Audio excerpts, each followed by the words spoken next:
Good morning and welcome to Chapter 1, Part 1 with Jay Richards. I'm your host, Meg Foley. I will be moderating this event and will be around at the office hours, morning, noon, and night to be able to answer any questions that you might have. This is day 2 of Code Academy, day 1 of our virtual continuing education. We do have about 450 people attending class today, so I'm really excited that we're able to offer this opportunity to all of our Ohio certified personnel. Today's class is really interesting and also part of the required instruction that you need for your certification renewal. Jay Richards is an assistant architect administrator here at the Board of Building Standards. He has had a long career in architecture before he came to the board.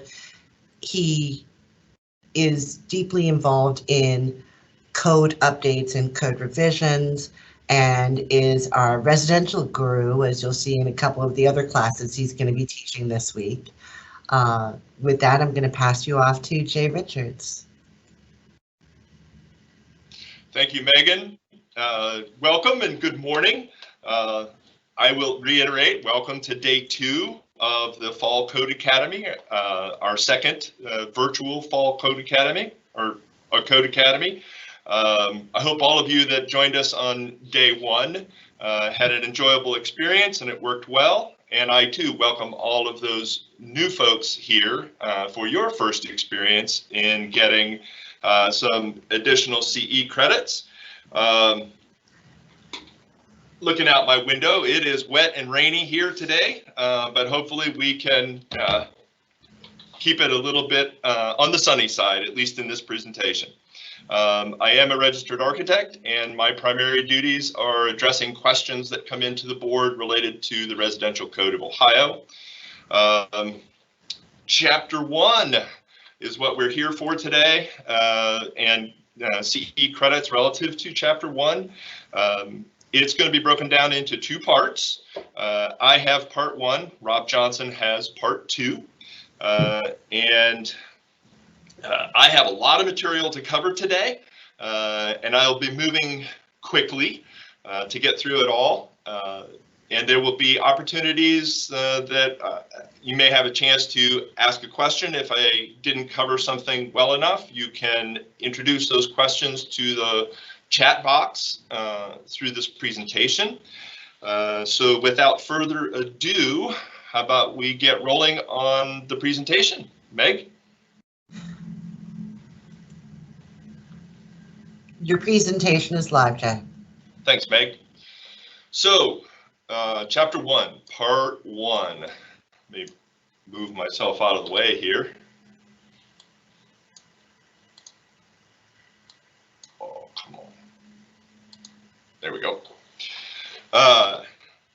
So, this is talking about the interlinked processes and how the building code works with other codes, other authorities, other jurisdictions. It talks about roles and responsibilities from owners, from designers, as well as from building enforcement professionals. And it's all about the owner wanting to build and occupy, use a building for their purposes. And we want to make sure it's safe and sanitary. We will be focusing on the Ohio Building Code and the building approval process represented by the blue arrow, and primarily goes from late in the design process through the construction and occupancy. So the Board of Building Standards has responsibilities in code. They have a responsibility statutorily to formulate and adopt the building codes that are enforceable. They are rules related to safe and sanitary conditions, energy conservation, and accessibility. They are charged with developing it into 2 families of codes. One is the Residential Code of Ohio, for which I am primarily responsible for answering questions. The other is for the non-residential building codes, and that would be including the Ohio Building Code, the Ohio Plumbing Code, the Ohio Mechanical Code. Along with that, they have the authority to, the board doesn't have the authority to enforce, but they have written rules about enforcement through certifications of personnel, whom many of you are attending this presentation, and the process that is followed for approvals of buildings for safe sanitary occupancy. And Chapter 1 is all about that process. Let's get going. I want to start off with a little bit of introduction and some key words that we're going to talk about today. First and foremost, Chapter 1 is about administration, which I talked about. We're going to talk about what Chapter 1 serves to do, as well as how does this help. So it serves to organize the process, interrelate with other rules, establish duties and responsibilities, and provide procedures. If you haven't gotten that already, hopefully this kind of cements it in. How do we believe that this helps? Well, it helps to make it easier to navigate, understand the enforcement process, and provide a common arena or common platform for all participants, owners, designers, enforcement officials, to have good, clear expectations of what each party is responsible for in the design and construction and occupancy of a building. We are going to be focusing on the Ohio Building Code, which had an effective date of November 1, 2017, and I will be referencing the Chapter 1 commentary as I go through this by page number, where you can find some additional reference material. If you don't know, Ohio has adopted Chapter 1 as Ohio language. So we have written a commentary specific to Ohio on understanding Chapter 1. And you can find that commentary on the board's website under the non-residential building codes tab. It'll be Chapter 1 commentary. The cover page looks something like this, and I will be referencing it throughout the presentation today.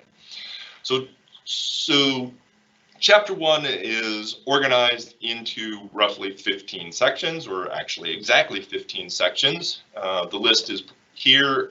They are color-coded into sort of subject matter to help group them visually. The first one is what is and isn't covered by the code. So that's going to be dealing with scope.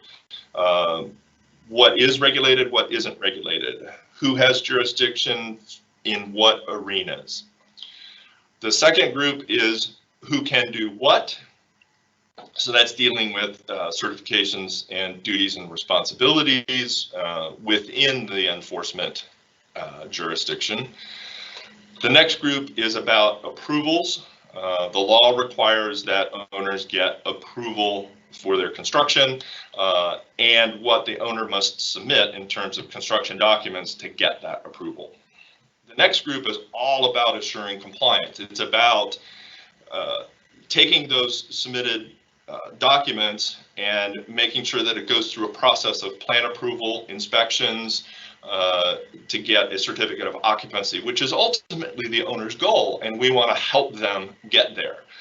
So that's about assurance. Now, there's always questions that arise in the design and construction process about, is it code compliant, isn't it code compliant? And there is process in section 109 and 110 about orders and violations and appeals to help resolve those differences. The next section is about certificate of occupancy and certificate of completion. So with an approval, the owner is asking for permission to construct something, alter something, change the use of something. In section 111, certificate of occupancy or completion is about communicating to the owner that they have completed that process and they are able to lawfully occupy their building. The last sections are unique to Ohio, and they are processes about management of the code, talking about